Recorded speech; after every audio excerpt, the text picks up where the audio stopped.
வயசானவங்கன்னா பிரச்சனை இல்லைம்மா. யங் பாய்ஸோட போனீங்கன்னா, அவன் வந்து நீ என்ன கல்யாணம் பண்ணிக்கிறியான்னு த்ரெட்டன் பண்ணுவான். வயசானவங்க த்ரெட்டன் பண்ண போறது கிடையாது. இருக்கிற ஓகே. வரைக்கும் ஜாலியா இருந்துட்டு இவங்களுக்கு வேணுங்கிற காச குடுத்துட்டு போயிடுவாங்க. பட் அதே மாரி யங் பாய்ஸ் வந்து நெறைய ஆன்டீஸோட கான்டாக்ட்ல இருப்பாங்க. அது ஏன்னு கேட்டீங்கன்னா, ஆன்டீஸோட போனீங்கன்னா, உங்களுக்கு எந்த பிரச்சனையுமே கிடையாது. ஈவன் இவங்க கன்சீவ் ஆனா கூட அவங்களே பார்த்துப்பாங்க. இவங்களுக்கு அந்த எந்த ப்ராப்ளமுமே கிடையாது. இப்போ ஒரு 2, 3 வருஷம் கல்யாணம் ஆயிட்டு என் ஹஸ்பண்ட் வந்து இந்த பொண்ணோட தொடர்புல இருக்கான். அப்படிங்கலாம் சொல்றதெல்லாம் போயி, கல்யாணம் ஆகி பேர குழந்தைகள் பிறந்த பிறகு பிரியிற கப்புள்ஸ நான் பார்க்குறேன் இப்போ. அவங்க சொல்றதெல்லாம் ஹஸ்பண்ட் சொல்றதெல்லாம், அவர் அப்படி இல்ல. அவங்க வார்த்தைக்கு வார்த்தை அப்படிதான் சொல்லுவாங்க. அவர் அப்படி இல்ல மேடம். அவர் நல்லவர் மேடம் அப்படிம்பாங்க. அப்புறம் இல்ல அவர் தான் மேடம் இப்படி பண்ணிட்டு அவங்களால அதை ஏத்துக்கவே முடியாது. பண தேவை அதிகமா இருக்குதுன்னா, பணம் இல்லாதவர்கள் பண்ணக்கூடிய வேலை அது. பணம் இருக்கவர்களுக்கிடையுமே இருக்குது. இந்த இல்லீகல் அஃபேர்ங்கிறது வெரி காமன் ஆயிடுச்சு. ஒரு ரேபிடோ புக் பண்ணி ஒரு பைக்காரன் வந்து பைக்காரனை இழுத்து கட்டி பிடிச்சிட்டு உட்காந்துட்டு போகுது. அப்புறம் பைக்காரன் மிஸ்பிஹேவ் பண்ணன்னு சொன்ன என்ன அர்த்தம்? அவங்களுக்கு தப்புன்னு தெரியாதுன்னு நினைக்கிறீங்களா அது செய்கிறவங்களுக்கு? கண்டிப்பாக அது தப்புன்னு தெரியும். தெரிஞ்சே தான் செய்கிறாங்க. இன்னொன்று, நம்ம ஊரில் வந்து தண்டனைகள் அதிகமாகப்படல.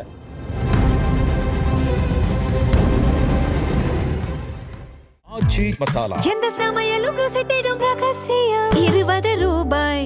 இப்ப சின்ன சின்ன யங் கேர்ள்ஸ் எல்லாம் வந்து ஏன் இப்போ வந்து பெரிய வயசானவங்களை டார்கெட் பண்றதுக்கான ரீசன் என்னவா இருக்கும்?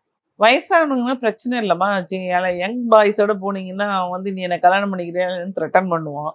வயசானவங்க த்ரெட்டன் பண்ண போறது கிடையாது. இருக்கிற வரைக்கும் ஜாலியா இருந்துட்டு இவங்களுக்கு வேணுங்கிற காசை குடுத்துட்டு போயிடுவாங்க. பட் இப்ப நெறைய பார்த்துருக்கீங்கல்ல, பையன் வந்து பொண்ணு லவ் பண்ணலன்னா வந்து நடு ரோட்ல வச்சு அடிக்கிறது, இல்லைன்னா ஆசிட் ஊத்துறது, இல்லைன்னா கத்தியில குத்துறது, இதை நிறைய நம்ம இப்ப கேள்விப்படுறோம். ஸோ அந்த ப்ராப்ளம்லாம் கிடையாதுல்ல. அதே மாதிரி யங் பாய்ஸ் வந்து நிறைய ஆன்டீஸோட கான்டாக்ட்ல இருப்பாங்க. அது ஏன்னு கேட்டிங்கன்னா, ஆன்டீஸோட போனீங்கன்னா உங்களுக்கு எந்த பிரச்சனையுமே கிடையாது. ஈவன் இவங்க கன்சீவ் ஆனா கூட அவங்களே பார்த்துப்பாங்க. இவங்களுக்கு அந்த எந்த ப்ராப்ளமுமே கிடையாது. வேற யங் கேர்ள்ஸோட நீங்க வெளியே போய் ஏதாவது அந்த பொண்ணு ஒரு பிரச்சனையில மாட்டிக்கிச்சு அப்படின்னா, இந்த பையனோட இது வெளியே வந்துடும். இவன் அது கூட போய் அதுக்கான விஷயங்கள் எல்லாம் ஸ்பெண்ட் பண்ற மாதிரி இருக்கும். So they prefer the other way around. இது இந்த அளவுக்கு இது அதிகமா இருக்கா மேம்? ஏன்னா முந்த காலத்தை கம்பேர் பண்ணும்போது இது இப்போ ரொம்ப அதிகமா பேசப்படுது. ஆமா, இப்ப அதிகமா இருக்குது. முந்த காலத்துல இல்லைன்னு எல்லாம் சொல்ல முடியாதுமா. இப்போ வந்து நிறைய மீடியா இருக்கு. இப்ப நிறைய பப்ளிசைஸ் ஆயிடுச்சு. முன்ன காலத்துலயும் இது இருந்ததுதான். வெளிநாட்டுக்கு வந்து பணம் ஈட்டுறதுக்காக அப்பெல்லாம் நம்ம ஊர்ல இருந்து நிறைய கல்ஃப் கண்ட்ரிஸ்க்கு போவாங்க. அங்க போவாங்க, இங்க போவாங்க. அப்ப ஃபேமிலி எல்லாம் இங்கதான் இருக்கும். இப்பதான் ஃபேமிலி எல்லாம் கூட்டிட்டு போக ஆரம்பிச்சிருக்காங்க. இப்பயும் நிறைய பேர் ஃபேமிலியை விட்டுட்டு தான் போறாங்க. அந்த மாதிரி குடும்பங்கள்ல எல்லாம் பாத்தீங்கன்னா, அவங்க ஏதாவது ஒரு இது ஒரு விதத்துல யார் கூடயாவது ஒரு கான்டாக்ட்ல வந்துடுறாங்க. ஜாயிண்ட் ஃபேமிலியில ஒரு அப்பா அம்மாவோட இருக்காங்கன்னா, அந்த ஒரு ஒரு கட்டுப்பாடோட இருக்கும்போது அது இல்லாம இருக்கு. பட் நிறைய இடங்கள்ல இது நடக்குது. இது ஆக்சுவலி ரொம்ப ஸ்டாப்பே பண்ண முடியாத ஒரு பிரச்சனையா இருக்கு. இப்போ ஆண்கள் இந்த சுகர் டாடிஸா இருக்கட்டும், இப்போ பசங்க இப்படி இருக்கிறதா இருக்கட்டும், இந்த காலகட்டத்துல இதை ஸ்டாப்பே பண்ண முடியாத மாதிரி இருக்கு. என்னன்னா, நான் நினைக்கிறது கரெக்டு, நான் செய்யறது சரி, இது என்னுடைய உரிமை, என்னுடைய சுதந்திரம் அப்படின்னு எல்லாம் நினைக்கிறாங்க. இது எல்லாம் வந்து சரி கிடையாது அப்படிங்கிறது அவங்களுக்கு வயசு வரும்போது தான் உணர்வாங்க. அது என்ன சொல்றாங்கன்னா, இட் இஸ் மை ரைட். நான் வந்து இப்போ நான் கேட்குறேன், நீங்கள் வந்து இப்போ ஆஃபீஸ்லேருந்து இந்த டைமுக்கு எனக்கிட்ட வரேன்னு சொல்லியிருக்கீங்க, வரீங்க. ஆஃபீஸ்லேருந்து இன்ஸ்ட்ருமெண்ட்ஸ் கொண்டு வரீங்க. அவ்வளோதான்ப்பா, நான் 6 மணி ஆயிடுச்சு, நான் நேராக இன்ஸ்ட்ருமெண்ட்லாம் தூக்கிட்டு வீட்டுக்கு போயிடறேன்னு போயிட முடியுமா? முடியாது. அப்போது நீங்கள் ஒரு கட்டுப்பாடு இருக்க ஆஃபீஸில் ஒரு கட்டுப்பாடு விதிக்கிறாங்க. அவங்க உங்களுக்கு சம்பளம் தராங்க. அவங்க சொல்கிறத நீங்கள் கேட்குறீங்க இல்லையா? இல்லைன்னா அடுத்த நாள் என்ன ஆகும் உங்களுக்கு? உங்கள் பேரில் கம்ப்ளைண்ட்டே போயிடும். இந்த கேமரா எல்லாம் தூக்கிட்டு போயிட்டாங்க வீட்டுக்குன்னு கம்ப்ளைண்ட்டே போயிடும். பட் வீட்டில் அந்த கட்டுப்பாடை வச்சு யாராவது கேட்டுக்கிறோமா? கேட்கறது இல்லை. ஸோ இந்த கட்டுப்பாடு இல்லாத ஒரு வாழ்க்கை தான். பேரண்ட்ஸ் வந்து சொல்றது நம்மளுடைய நல்லதுக்கு சொல்றாங்க அப்படிங்கிறத புரிஞ்சிக்காம, நான் எப்படி வேணாலும் இருக்கலாம், it is my freedom, it is my life அப்படிங்கிறவங்கனால தான் இந்த பிரச்சனைகளே வருது. இது எங்க இருந்து கத்துக்கிறாங்கன்னா, வெஸ்டர்ன் கல்ச்சர்ல இருந்து வருது நமக்கு.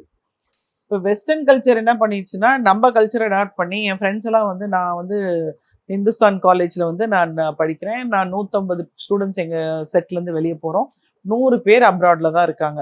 அவங்க கிட்ட எல்லாம் நான் பேசும்போது அவங்க என்ன சொல்றாங்கன்னா, அவங்கள பார்த்து அங்க இருக்கவங்க எல்லாம் மாறிட்டாங்க. They are living in a family, கட்டுப்பாடோட இருக்கிறாங்க. இங்க வந்து பார்த்தா எனக்கு பயமா இருக்கு அப்படின்னு சொல்றாங்க. ஆனா நம்ம ஆளுங்கெல்லாம் வந்து அங்க பாரு அப்ராட்ல எப்படி இருக்கான் அப்படி இருக்கிறான்னா 10% தான் அப்படி இருப்பாங்க.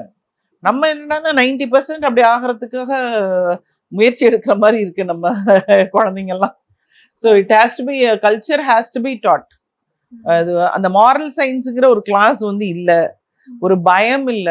நம்ம தப்பு பண்ணினா ஆண்டவன் பார்த்துட்டு இருக்கான் அப்படிங்கிற ஒரு நினைப்பு ஃபர்ஸ்ட் வரணும். முதல்ல வந்து நான் பண்றதே தப்பு இல்லைன்னு நினைக்கிறாங்க. அதுதான் அந்த உணர்வு அவங்களுக்கு வரணும்னா அப்ப அவங்க பேரண்ட்ஸ் வீட்ல அவங்க சொல்லி கொடுக்கணும், கல்ச்சர்னா என்னன்னு சொல்லி கொடுக்கணும். இப்ப அந்த காலகட்டத்தோட கம்பேர் பண்ணும்போது இப்ப பெண்களுக்கு நிறைய சுதந்திரம் இருக்கு, எஸ்பெஷலி ஆண்களுக்கு தான் கம்மியா இருக்கு அப்படிங்கிற மாதிரிலாம் இருக்கு. ஆமா, பெண்கள் வந்து இப்போ பயங்கரமான சுதந்திரம் இருக்கு. எங்க வேணாலும் போய் சண்டை போடுற அளவுக்கு உங்களுக்கு அதை வந்து மிஸ்யூஸ் பண்ணாம கரெக்டா பயன்படுத்திக்கிட்டோம் அப்படின்னா நம்ம ஏன்னா தெரிஞ்சோ தெரியாமலோ இறைவன் படைப்புல நம்ம கிட்ட இருந்துதான் குழந்தைகள் பிறப்பறதுக்கான வழிமுறை இருக்கு. அந்த குழந்தைகளை வந்து நல்ல ஒரு சமுதாயத்தினுடைய பிரஜையா மாத்துறதும் நம்ம கையில தான் இருக்கு. ஸோ பெண்கள் வந்து அதை கொடுக்கக்கூடிய சுதந்திரத்தை கரெக்டா பயன்படுத்தினாங்கன்னா எந்த விடத்துலயும் எங்கேயுமே பிரச்சனையே இல்லாம போகும். இப்போ ராயபுரத்துல ஒரு நியூஸ் பார்த்தோம். என்னன்னா மேம், ஒரு பொண்ணும் பையனும் வந்து லவ் பண்ணிட்டு இருந்தாங்க. அந்த பையன் முஸ்லீம், இவங்க வந்து கிறிஸ்டினா ஹிந்துவோ, அவங்களுக்காக வந்து மதம் மாறி 2 பேரும் வந்து லவ் பண்ணிட்டு இருந்தாங்க. பட் வீட்டு சுச்சுவேஷனுக்காக இந்த பொண்ணை விட்டுட்டு அவன் வேற ஒரு கல்யாணம் பண்ண போயிட்டான். இந்த பொண்ணு வந்து மாஸ்க் அதே மாதிரி அவங்க பர்தாலாம் போட்டுட்டு போய் அங்க போராட்டம் பண்ணி அந்த கல்யாணத்தை நிப்பாட்டிட்டாங்க. அப்போ கூட வந்து போலீஸ்காரங்க அவங்க அந்த பொண்ணுக்கு சப்போர்ட் பண்ணவங்களை அடிச்சு பெரிய பிரச்சனையாச்சு. ஸோ அதோட கமெண்ட் செக்ஷனை பார்க்கும்போது இதே வந்து ஒரு பொண்ணுக்கு நடந்திருந்துச்சுன்னா, இதே ஆப்போசிட்டா ஒரு பையன் இருந்திருந்தானா இது இவ்வளவு பெருசா கேட்டிருக்க மாட்டாங்க. ஒரு பொண்ணா இருக்கறனால தான் இது இவ்வளவு கேக்குறாங்க. இல்ல அவங்க கேட்கறதுல தவறு இல்லை. நம்ம எப்பவுமே பெண்களுக்கு பிரச்சனை இருந்தா முதல்ல உடனே எல்லா சேனலும் ஓடுறீங்கல்ல. பெண்கள் பிரச்சனைனா ஆண்களுக்கு பிரச்சனை எத்தனை சேனல் ஓடி இருக்காங்க? ஆண்களுக்கும் நிறைய பிரச்சனைகள் இருக்குமா. ஆக்சுவலா வந்து எல்லா பிரச்சனையுமே பெண்கள் வந்து என்ன பண்றாங்கன்னா, கோர்ட்ல வந்து இவங்க எழுதும் போதே வந்து என்ன இப்படி பண்ணாரு அப்படி பண்ணாரு, இருக்கோ இல்லையோ உண்மையோ பொய்யோ எல்லாத்தையுமே எழுதிடுறாங்க. இல்லாத நாளையும் சேர்த்து எழுதிடுறாங்க. அதனால ஆண்கள் சங்கம் கண்டிப்பா இருக்கு. அதுக்கு ஒரு ஹெட்டும் இருக்காங்க. அவரோட பேரு அருள்ராஜ்னு நினைக்கிறேன். ஆண்கள் பாதுகாப்பு சங்கம் இருக்கு. Yes ma'am. இப்போ கணவன் மனைவி பிரச்சனை வச்சுக்கலாம். இப்போ அவங்க மேல இவங்களுக்கு சந்தேகம் வரதா இருக்கட்டும், இவங்க மேல அவங்க சந்தேகம் வர மாதிரி இருக்கும். இந்த மாதிரி கேசஸ் நீங்க பார்த்த ஒரு எக்ஸ்பீரியன்ஸ் ஏதாவது இருக்கா? இந்த நிறைய வந்து இப்ப பெண்கள் வந்து நம்மகிட்ட கேஸ் கொடுப்பாங்க. அப்போல இருந்து பெண்கள் அதிகமா கேஸ் கொடுப்பாங்க. பெண்களுக்கு எப்பவுமே வந்து இந்த டவுட் படுற குணம் அதிகம். ஆஸ் அ விமன் வந்து நமக்கு அது பை நேச்சரே அது உண்டு. ஸோ ஆரம்ப காலகட்டங்களில் வந்து எல்லாம் வந்து ஒரு பயத்தின் அடிப்படையில கொடுப்பாங்க. இன்னைக்கு வந்து அப்படி கிடையாது. ப்ராப்ளம் இருக்கு அப்படின்னு தெரிஞ்சு எவிடன்ஸோடய கிட்டத்தட்ட ஒரு எவிடன்ஸ்னா இதெல்லாம் இருக்குங்க, இதுதான் பொண்ணு, நீங்க கொஞ்சம் கண்டுபிடிச்சு கொடுங்க அப்படின்னு சொல்லி வராங்க. அதுல வந்து உண்மையிலேயே நிறைய இந்த மாதிரி ப்ராப்ளம்ஸ் இருக்கு. ஏன்னா ஆஃப் லேட் நான் என்ன பாக்குறேன்னா, அந்த யங்ஸ்டர்ஸுக்கு நடுவுல வரக்கூட பிரிவினையை விட 50 வயசுக்கு மேல இருக்கிறவங்க இப்போ வர்றதுதான் எனக்கு மிகவும் வருத்தமா இருக்கு. இப்போ ஒரு 2-3 வருஷம் கல்யாணம் ஆயிட்டு என் ஹஸ்பண்ட் வந்து இந்த பொண்ணோட தொடர்புல இருக்கான் அப்படிங்கலாம் சொல்றதெல்லாம் போய் கல்யாணம் ஆகி பேர குழந்தைகள் பிறந்த பிறகு பிரியிற கப்புள்ஸ் நான் பாக்குறேன். இப்போ என்ன காரணம் சொல்றாங்க? அதாவது ஒரு சிலர் வந்து என்னால இந்த லைஃபை நீ லீட் பண்ண முடியாது, இவ்வளோ ரெஸ்ட்ரிக்ஷன்ஸ், இவ்வளோ இது, ஐ ஹவ் எனக்காக நான் வாழலை இது வரைக்கும், I want to live my life. 50 வயசுக்கு அப்புறம் போய் அதுக்கப்புறம் அவங்க வந்து ஒரு ஜாப் ஃப்ளரிஷ் ஆகி வந்தவங்களாம் நான் பார்த்துட்டேன். இப்போ 50 வயசுக்கு மேல வந்து ஹஸ்பண்டுக்கு வேற பொண்ணோட தொடர்பு இருக்குன்னு கண்டுபிடிக்க வராங்க. அது உண்மையாவே இருக்கு. ரொம்ப வருஷ காலமா அவங்களுக்கு இருந்துக்குங்கிறத அவங்க அவ்வளோ ஏமாளியா இருந்து அவங்க சொல்றதெல்லாம், ஹஸ்பண்ட் சொல்றதெல்லாம் அவர் அப்படி இல்லை, அவங்க வார்த்தைக்கு வார்த்தை அப்படிதான் சொல்லுவாங்க. அவர் அப்படி இல்லை மேடம், அவர் நல்லவர் மேடம் அப்படிம்பாங்க. அப்புறம் இல்லை அவர் தான் மேடம் இப்படி பண்ணிட்டு அவங்களால அதை ஏற்றுக்கவே முடியாது. அவங்க நான் டிடெக்டிவ் ஏஜென்சி ப்ளஸ் ஒரு கவுன்சிலிங்கும் கொடுக்குற மாதிரி தான் என்னுடைய சுச்சுவேஷன். எனக்கு அவங்கள பார்க்கறதுக்கே கஷ்டமா இருக்கும். இவங்க நான் சொல்றவங்க எல்லாம் வந்து சாதாரண சின்ன அது மிடில் கிளாஸோ லோவர் மிடில் கிளாஸ் பீப்புளையும் நான் சொல்லலை. நல்ல ஒரு ஸ்டேட்டஸ்ல இருக்கக்கூடிய பீப்புள் தான் நான் சொல்றேன். இவ்வளோ ஏஜுக்கு அப்புறம் they are going in for divorce. பண தேவை அதிகமா இருக்கிறதுனால இந்த இல்லீகல் அஃபேர்ஸ் தான் அதிகமா இருக்கா? இது வந்து இந்த பண தேவை அதிகமா இருக்குதுன்னா பணம் இல்லாதவர்கள் பண்ணக்கூடிய வேலை அது. பணம் இருக்கவர்களுக்கிடையுமே இருக்குது. இந்த இல்லீகல் அஃபேர்ங்கிறது வெரி காமன் ஆயிடுச்சு. பண தேவைக்காக போறவங்க நிறைய பேர் இருக்காங்க. இப்போ நீங்க பாத்தீங்கன்னா நிறைய பேர் வந்து இங்க வெளியூர்ல இருந்து வந்து சென்னை வந்து ஒரு பெரிய ஹப் கம்பேர்ட் டு மதுரை ஒரு ட்ரிச்சி ஒரு கோயம்புத்தூர். இது இங்க இருக்கக்கூடிய பாப்புலேஷன் அதிகம். நிறைய பேர் வேலைக்காகவும் படிப்புக்காகவும் தன்னுடைய குழந்தைங்களை இங்க அனுப்பிச்சிடுறாங்க. திங்கிங் தட் குழந்தைங்க வந்து இங்க நல்லா கரெக்டா இருப்பாங்கன்னு நினைச்சு அனுப்பிச்சிடுவாங்க. பட் இந்த குழந்தைங்க வந்து அது it is an adolescent age. யாரையும் நீங்க வந்து பின் பாயிண்ட் பண்ணி இது தப்பு அப்படின்னு எல்லாம் நம்ம சொல்லிட முடியாது. அவங்களுடைய தேவைக்கு ஏற்ப அவங்க வந்து அந்த சிச்சுவேஷனும் அவங்களுக்கு அமையும். So they go in to a relationship with either the same age or different age group. அந்த மாதிரி ஒரு விஷயத்துல அவங்க இன்வால்வ் ஆயிடுறாங்க. அது வந்து எப்படின்னா தன்னுடைய தேவைகளுக்காக இப்போ வந்து எனக்கு வீட்டுல இருந்து கொடுக்கக்கூடிய பணம் பத்தல அப்படின்னா என்னோட தேர்வையை பூர்த்தி பண்ணிக்கிறதுக்காக நான் இப்படி போறது தப்பு இல்லை அப்படின்னு அவங்களே ஒரு மனப்பக்குவத்துல அவங்க போயிடுறாங்க. ஸோ தேவைகளுக்காக இந்த மாதிரி ரிலேஷன்ஷிப் வருது. அது சம்டைம்ஸ் வந்து கட்டாயி போயிடும். அதுவே ஒரு சில சமயம் ப்ராப்ளமேட்டிக்காகவும் ஆகும். அவங்க பிரிஞ்சிருவாங்க. பட் அந்த கல்யாண டைம்ல வந்து நாங்க இந்த பர்சன் ஊவர் பிரிஞ்சு போறாங்க இல்லையா, எதர் பொண்ணோ பையனோ, அந்த கல்யாணத்தை டிஸ்டர்ப் பண்ணிடக்கூடாதுன்னு அவங்கள மானிட்டர் பண்றது எங்க வேலையாகவும் இருந்திருக்கு.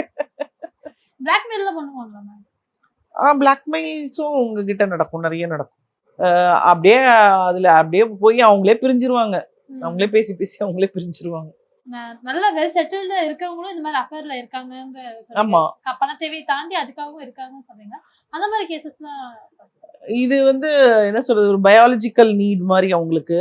அதை வந்து எப்படி அவங்க ப்ராப்பரா அவங்க வந்து அதை கொண்டு போகணுங்கிறது அவங்களுக்கு தெரியறது இல்லை. வீட்டில் இருக்கவங்க கூடயே அவங்க வந்து அவங்க பயாலஜிக்கல் நீட் அவங்க வந்து பூர்த்தி செய்து கொள்ளலாம்.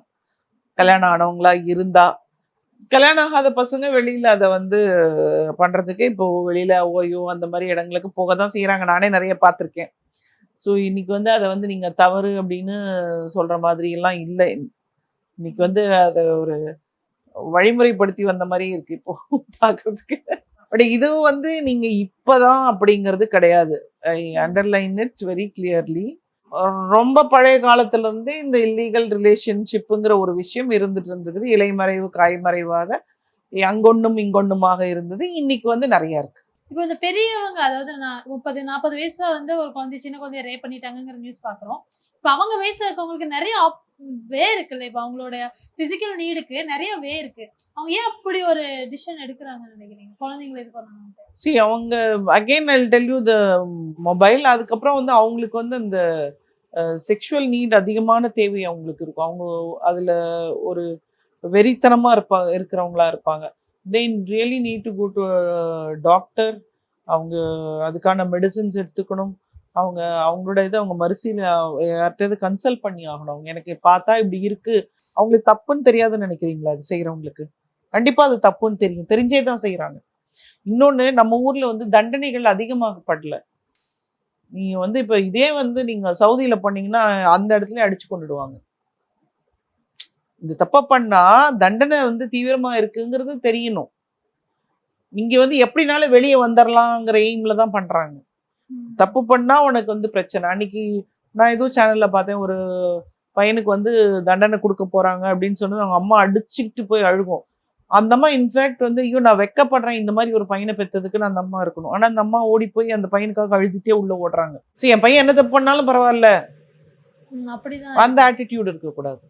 சரியா வளர்க்க தவறுனதுனால தான் இத்தனை கிரைம்ஸ் நடந்துட்டு இருக்கு. பழைய காலகட்டத்தோட கம்பேர் பண்ணும்போது இப்ப ரொம்ப அதிகமாயிருச்சு. ஆமா, இது எந்த விதத்திலுமே நம்மளால கண்ட்ரோல் பண்ண இல்ல. முடியாது. நீங்க அன்னைக்கு பாத்தீங்கன்னா, இப்ப நாங்கெல்லாம் சின்ன பிள்ளையா இருக்கும்போது ஒரு டைமுக்கு மேல எங்களை வெளியே விட மாட்டாங்க. காலேஜ் படிக்கும்போது இந்த ஆட்டோ சங்கர்னு சொல்லிட்டு, நீங்க ஆட்டோல ஏறக்கூடாது, கேர்ள்ஸ் எல்லாம் ஆட்டோ சங்கர் வந்து பிடிச்சிட்டு போயிடுவான் அப்படின்னே சொல்லுவாங்க. அந்த ஆட்டோ சங்கர் டைம் அப்ப நிறைய பேர் ஆட்டோவே ஏற மாட்டாங்க. பொண்ணுங்களை கடத்திட்டு போயிடுவான் அப்படின்னு சொல்லிட்டு.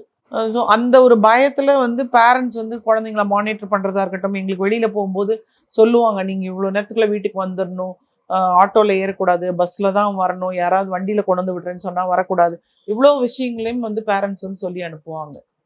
பட் இன்னைக்கு அப்படி கிடையாது. ரேபிடோ புக் பண்றோம், யார் கூடயோ போறோம், யார் கூடயோ வரோம். இன்னைக்கு வந்து ரேபிடோ வந்துச்சு. இதுக்கு முன்னாடி வந்து யாராவது வந்து விடுறேன்னு சொன்னா ஏறி வந்துட்டு தான் இருக்கிறாங்க.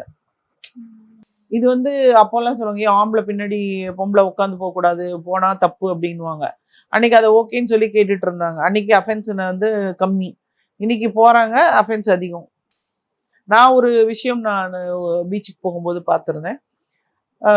நாங்கள் பீச்சுக்கு போயிட்டு போகும்போதே ஒரு பொண்ணை ஃபுல் தண்ணியில அது பாட்டுக்கும் ஒரு ஃபோன் எடுத்துட்டு என்னென்னமோ பேசுறாங்க. ஆப்போசிட்ல இருக்கவங்க அதை வாட்ஸ்அப் வீடியோ கால் நாங்களே பார்க்க முடியுது. இதெல்லாம் கத்திட்டே இருக்காங்க. அப்புறம் ஒரு சரி நான் வரேன் அப்படின்னு சொல்லிட்டு ஒரு ரேபிடோ புக் பண்றாங்க. நாங்களும் கிளம்பிக்கிட்டு இருக்கோம்.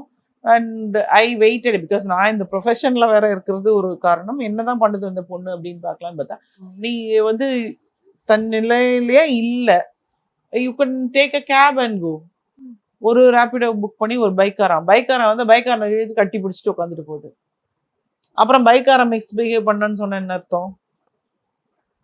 நீங்க கட்டி பிடிச்சிட்டு போனா பைக்காரன் என்ன நினைப்பான்?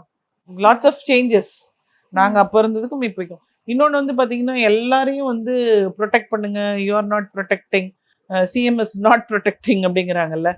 எல்லா இண்டிவிஜுவலுக்கும் சிஎம் வந்து பண்ணவே முடியாது. எனக்கு வந்து என் குழந்தை வந்து கோயம்புத்தூர் கேஸ் இருக்கு இல்லையா, கோயம்புத்தூர் இப்போ ஒரு குழந்தைய ரேப் பண்ணி கொண்டாங்க, 10 வயசு குழந்தைய. அந்த இடம் பயங்கர லோன்லியா இருக்கும். Because I have travel to Coimbatore, அந்த ரோடு வழியா நான் சூலூரும் வந்திருக்கேன். நானே சொல்லியிருக்கேன், ஐயோ இந்த ரோடு என்ன, நாங்கள் ஃபேமிலியோட காரில் வரோம், நான் எப்படி ஐயோ என்ன இந்த இடத்துல சூலூருக்கும் கோயம்புத்தூருக்கும் நடுவில் இப்படி ஒரு பாதை, இது ஆள் நடமாட்டமே இல்லாமல் இருக்கு, நெக்ஸ்ட் டைம்லாம் நம்ம இந்த ரோடு வழியாக வரக்கூடாது அப்படின்னு நானே சொல்லியிருக்கேன்.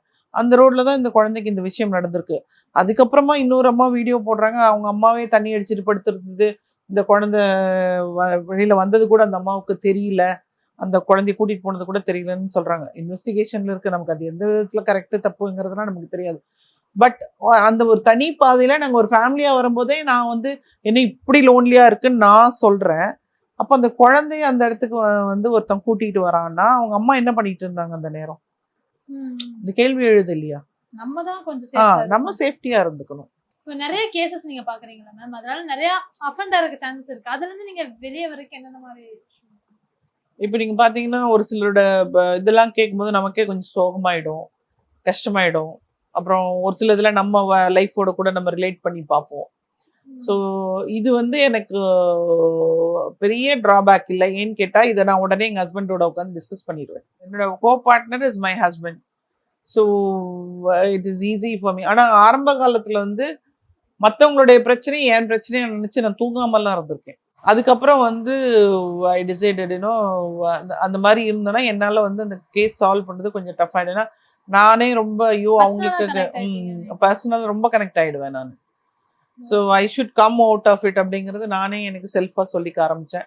அதுக்கப்புறம் வந்து பார்த்தீங்கன்னா எனக்கு I have lots of hobbies. As I told you, I am குழந்தையிலேருந்து நான் செடி வளர்க்குறதுல எனக்கு அவ்வளோ இன்ட்ரெஸ்ட். குழந்தைன்னா நான் 2 வயசு 2வது படிக்கும் போதுலேருந்து செடிகளோட தான் இருக்கிறேன். எனக்கு நினைவு தெரிஞ்சு எனக்கு 2வது படிக்கும் போது இருந்து நான் சொல்கிறேன்.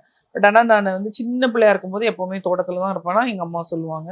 நான் ஆர்கானிக் டெரஸ் ஃபார்மிங் பண்ணியிருக்கேன். ஹிந்து நியூஸ் பேப்பரில் என்னோட ஆல் ஓவர் இந்தியா பப்ளிஷ் ஆச்சு.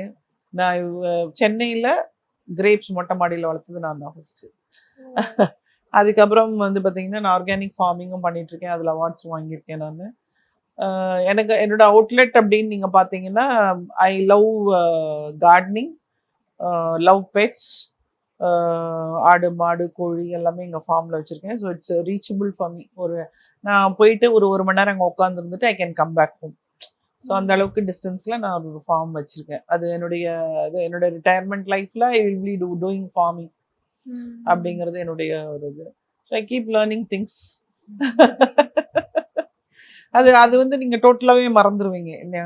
அங்கே போனீங்கன்னா புதிய விஷயமா இருக்கும். என்ன நடந்திருக்கு, இன்னைக்கு செடியில் என்ன பூ பூத்துருக்கா, காய் காய்ச்சிருக்கா, அது பழுத்துருச்சா. இப்போ நீங்கள் கேட்டிங்கன்னா ஒரு சப்போட்டா பூ பூத்துதுன்னா எத்தனை நாளில் அது பழுக்கும்? 6 months. 6 months. ஓகே. இது வந்து அப்புறம் அது மாதிரி ஒரு விதை போட்டிங்கன்னா எத்தனாவது நாள் முளைக்கும், இதெல்லாம் வந்து நான் அப்படி கான்சென்ட்ரேட் பண்ணும்போது உங்களுக்கு இது கொஞ்சம் உங்களுக்கு நம்ம மைண்டை காம் டவுன் பண்ணோம். அண்ட் மைண்ட் காம் டவுன் ஆச்சுனாலே பிரச்சனைக்குடைய சொல்யூஷனை ஈஸியாக நல்லா கண்டுபிடிக்க முடியும். சப்போஸ் உங்களுக்கு ஃபேமிலி மாதிரி கரெக்டான கிளைண்ட்ஸ் இருப்பாங்க. சப்போஸ் பிரச்சனை முடிஞ்சு அவங்க இதெல்லாம் முடிஞ்ச பிறகும் திருப்பி எல்லாம் ஃபோன் பண்ணி உங்ககிட்ட பேசுன ஓ மாதிரி. அது நிறைய இருக்கு. ஒரு பெரிய ஃபேமிலி, எங்களோட பெரிய ஃபேன்னு, அவங்க எங்களை விடவே மாட்டாங்க. வாங்க வாங்கன்னு அடிக்கடி கூப்பிட்டுட்டே இருப்பாங்க. ஸோ அது நிறைய நம்மக்கிட்ட இருக்கு. அண்ட் இப்பயுமே நிறைய கிளைண்ட்ஸ் வந்துட்டு கிளைண்ட்டாக வருவாங்க, ஒரு கன்சல்டேஷன் தான். அதுக்கப்புறம் பார்த்தீங்கன்னா ஃப்ரெண்டு மாதிரியே பேச ஆரம்பிச்சிருவாங்க, அடிக்கடி பேச ஆரம்பிச்சிருவாங்க.